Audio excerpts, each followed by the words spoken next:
I'd like to briefly address the issue of the baptism being politicized in the Eastern Christianity.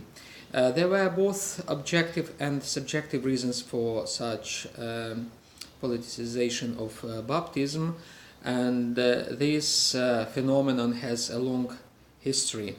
It goes back, well, to the times at least of the Crusades, and after the rift between the Eastern and Western Christianity at the turn of the millennium, which was formalized in 1054 as a schism between the churches of Rome and Constantinople. Some other historical developments followed, like the Crusades. Particularly painful for the East was the Fourth Crusade, which resulted in besieging Constantinople, capture of Constantinople, and establishing a Roman rule over Constantinople, both politically and ecclesially.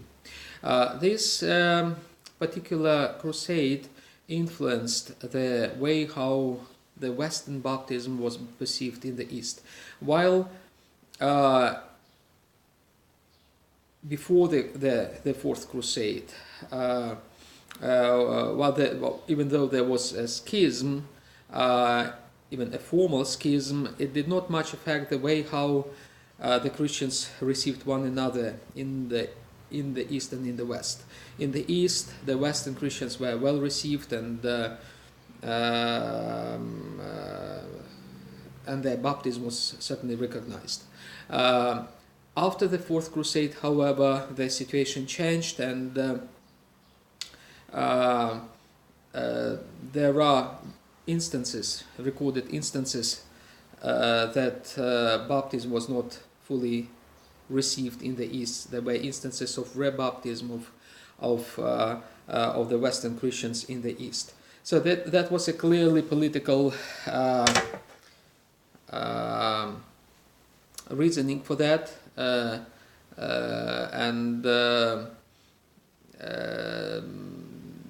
it set a precedent for further historical developments when historical circumstances, political circumstances, condition the way how the baptism is received.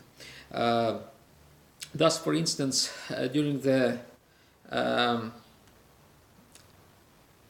Counter-Reformation, when the Catholic Church developed its mission in the Christian East, in what is now Greece, in the Middle East, when the Catholic and particularly Jesuit missions were established throughout the traditional Orthodox territories, this also caused a major dissatisfaction among the Orthodox populations and the Orthodox hierarchs, and the Church of Constantinople, for instance, reacted to that development of the Catholic missions of the Orthodox territories by issuing an oros in 1755, which urged the Church to rebaptize those converting from the Catholic Church to the Orthodox Church. So that was another instance of a political rationale for an ecclesial attitude to baptism.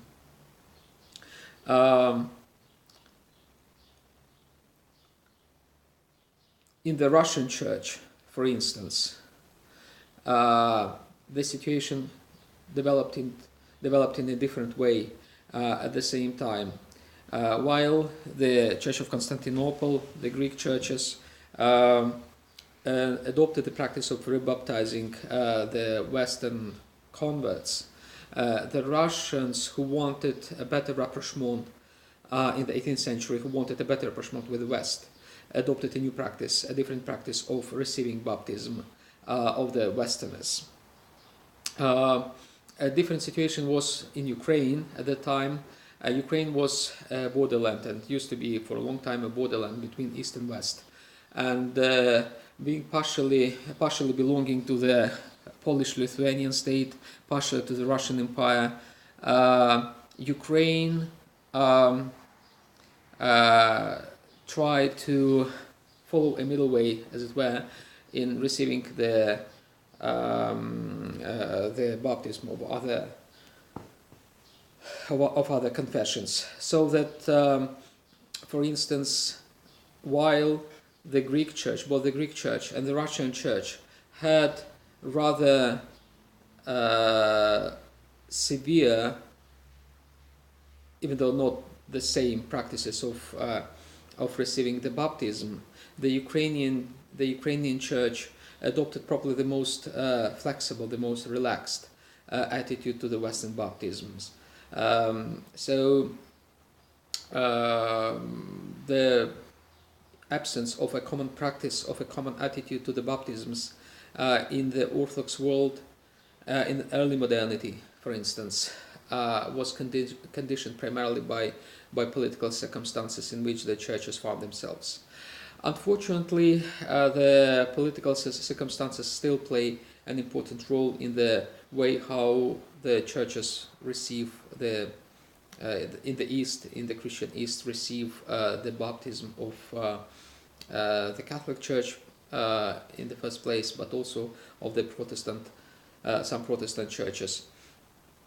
Moreover, the political circumstances also condition the way how the Orthodox receive the baptism of each other, because there are schisms in the Orthodox Church, and I'd like to exemplify my point by an example of the Ukrainian Church of Ukraine, where there was a schism. There was a schismatic group called the Kiev Patriarchate, which was not recognized by other churches, Orthodox churches, and there is also the Church of the Moscow Patriarchate in Ukraine.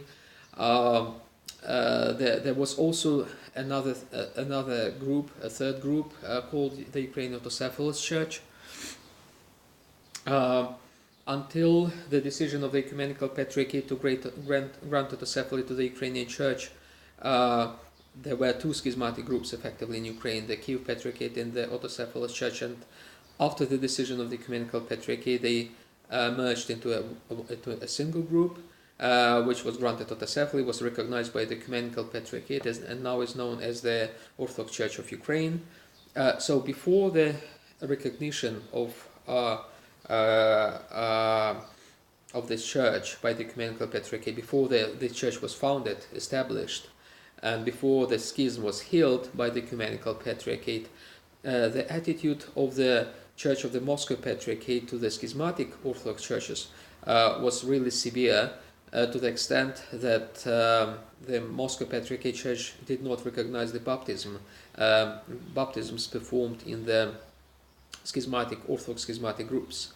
And this practice existed in parallel with the policy of recognition of baptisms of the Catholics and some Protestant churches in Ukraine. So we had a very strange, paradoxical situation when the Church of the Moscow Patriarchate in Ukraine, but also in Moscow, did recognize the baptism of the Catholic Church and of some Protestant churches. At the same time, refused to recognize the baptism of the Orthodox schismatic groups. This led to tragic episodes, like, for instance, in the winter 2018, there was an episode when a boy was killed by a man who jumped from a building, who wanted to commit a suicide, and so the man jumped on that boy and killed the boy. And the boy had been baptized in the Kiev Patriarchate, the non-recognized church in the schismatic group. And the priests of the Moscow Patriarchate refused to offer a funeral service to that boy, even to pray for him, because he had been baptized in the Kiev Patriarchate. This story caused a major discussion in Ukraine. The policy, the practice of the Moscow Patriarchate was severely condemned by the churches in Ukraine, and indeed it was an outrageous attitude, of course, which exactly indicated how